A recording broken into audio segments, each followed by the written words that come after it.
આ બનેલું. ઈશ્વરભાઈ છે ને વાગેલું, નરસદભાઈ ને વાગેલું, ઈશ્વરભાઈ તો લોહી નીકળેલું, પણ એ ગાડી પછી ઝપાટા બંધ જવા દીધી. એટલે શું આવો એક દ્વેષ જાગેલો. અને એ લોકો હંમેશા એક પ્રવર્તન કરતા હતા કે યોગીજી મહારાજને કોઈ વાંધો નથી, પણ બીજા બધા છે એ એને સંસ્થામાં રાખવા માંગતા નથી. પ્રમુખ સ્વામી કે મારે તો યોગી બાપા આજ્ઞા કરે ને કે અત્યારે રાત છે તો રાત અને દિવસ છે તો દિવસ, એ કે કરવા માટે હું તો સર્જાયો હતો. કારણ કે શાસ્ત્રીમાં જ આજ્ઞા કરી હતી કે યોગી મહારાજની છત્ર છાયામાં રહીને સત્સંગ દીપાવજો, એટલે બીજો વિચાર જ નહીં. એટલે સ્વામી એમને તે છતાં યોગી બાપાની આજ્ઞા લઈ અને ફરી એકવાર મળવા ગયેલા રાજકોટમાં. અને એ રાજકોટમાં એકાદશીના દિવસે સ્વામી ગયેલા. અને ગયા હતા ત્યારે કોઈ સંતોને એવી ઈચ્છા નહીં કે સ્વામી એકલા જાય, કોઈ બીજા 2-4 જણ સાથી હોય ને. કારણ કે એક વખત એમના ઉપર પથ્થરમારો થયો હતો તો કંઈક જાનને પણ તકલીફ થાય. પણ સ્વામી છે ને ગોંડલમાં હતા તો પીપી સ્વામી છે, ગઈ વખતે આવ્યા હતા ને લાંબા પીપી સ્વામી, પણ એ છે ને નાના સ્વામી તરીકે ઓળખાતા. પેલા જયારે બહુ નાની ઉંમરમાં થયેલા ત્યારે તો બહુ બટકા હતા, હવે લાંબા થયા.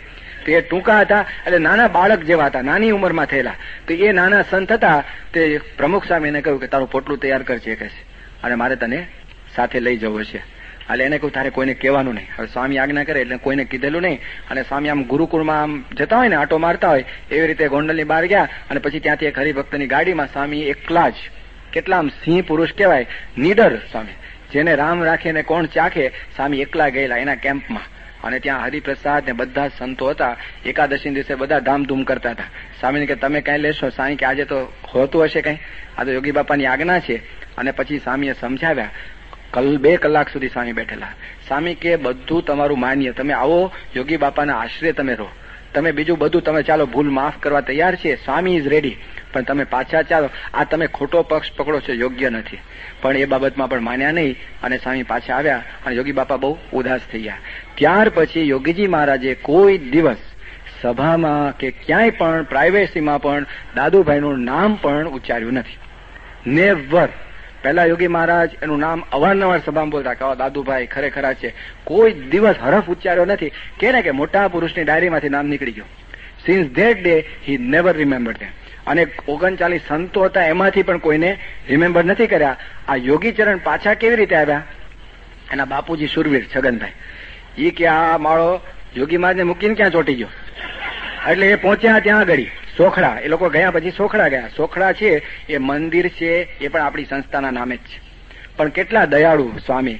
સ્વામી કે ભલે ભગવાન ભજતા હોય તો ભલે સોખડામાં રહેતા, આપણે કઈ માથાકૂટ કરવી નથી, નહીં તો સોખડા આપણી સંસ્થાનું કહેવાય, એમાં રહી ન શકે. પણ એ રહે છે. સ્વામી ઉદાર દિલવાળા. અને યોગી ચરણને એના ફાધર પકડી લાવ્યા ત્યાંથી કે ચાલ તું ઘરે જ, લેંગો પહેરાઈને ઘરે લઈ ગયા. અને ઘરે લઈ ગયા અને બોચાસણમાં યોગી બાપા પાસે લઈ આવ્યા કે બાપા આ લાવ્યો છું, આ મૂર્તિઓ, હવે શું કરવું છે? સાંઈ કે અમે શુદ્ધિકરણ કરાવ્યા ને. અને આખું શુદ્ધિકરણ કરાવ્યું, ઉપવાસ કરાવ્યો અને ફરીથી યોગી મહારાજને દીક્ષા આપી. અને પછી આપણી સંસ્થામાં યોગી ચરણ આવેલા છે. 39 માંથી 38 ત્યાં રહ્યા. આ એક આવી શક્યા, એ બિચારા સકંચામાંથી નીકળી શક્યા, એ ભગવાનની દયા અને કૃપા. અને એવી રીતે આખી સંસ્થા આ રીતે આપણાથી જુદા પડ્યા. અને એ દાદુભાઈ ત્યારથી એમની પ્રવૃત્તિ હંમેશા આ પ્રકારની રહી હતી. અને પછીથી તો બહેનોને દીક્ષા ને બધું આખું તંત્ર ચલાવેલું છે, જે મહારાજની એકદમ આજ્ઞા વિરુદ્ધનું કાર્ય છે, મહારાજની પ્રણાલી વિરુદ્ધનું કાર્ય છે. અને હંમેશા એક સૂત્ર એ લોકો વાપરે છે કે અમે તો એક જ છીએ.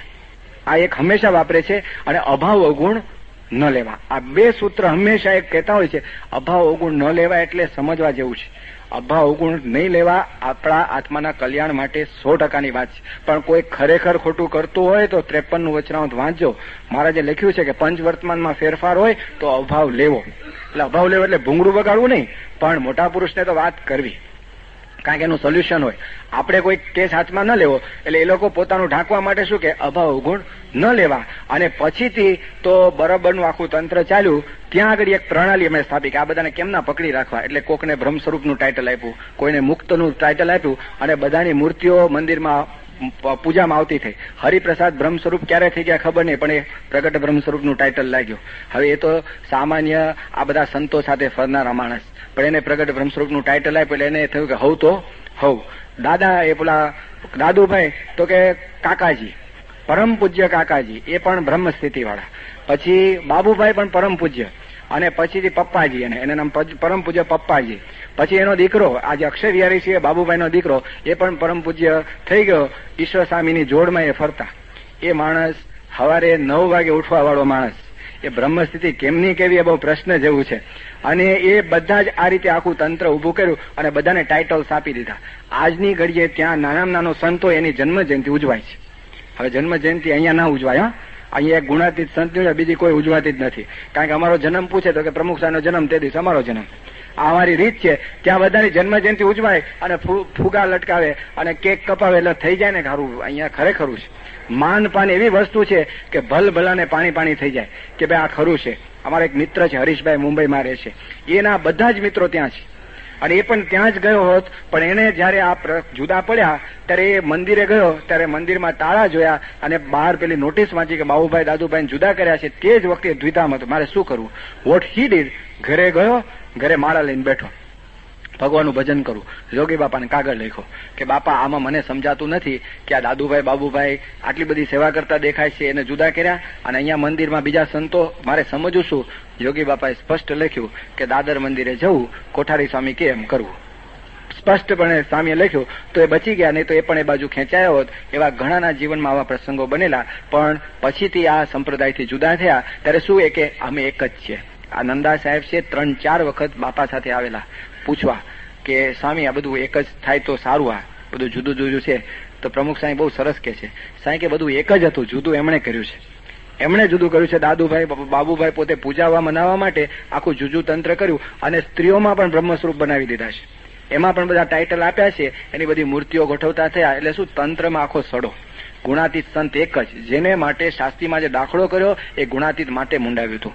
ગોપાલ સ્વામી મોટા હતા, નિત્યાનંદ મોટા હતા, પણ સિદ્ધાંત અક્ષરે સહિત પુરુષોત્તમનો છે એ સિદ્ધાંત સમજવા માટે એ એક શાસ્ત્રીમાંનો દાખલો હતો. એ દાખલા ઉપર પાણી ફેરી દે કે બધા જ મુખ બધાય કલ્યાણ કરી શકે. અને દેશ વિભાગ કરી દીધો કે સોખડા બાજુ છે હરિપ્રસાદ કરે, પછી આ બાજુ મુંબઈ બાજુ કાકાજી કરે, પછી પપ્પાજી કરે. આવી રીતે જુદો જુદો વિભાગ કરેલો છે. અને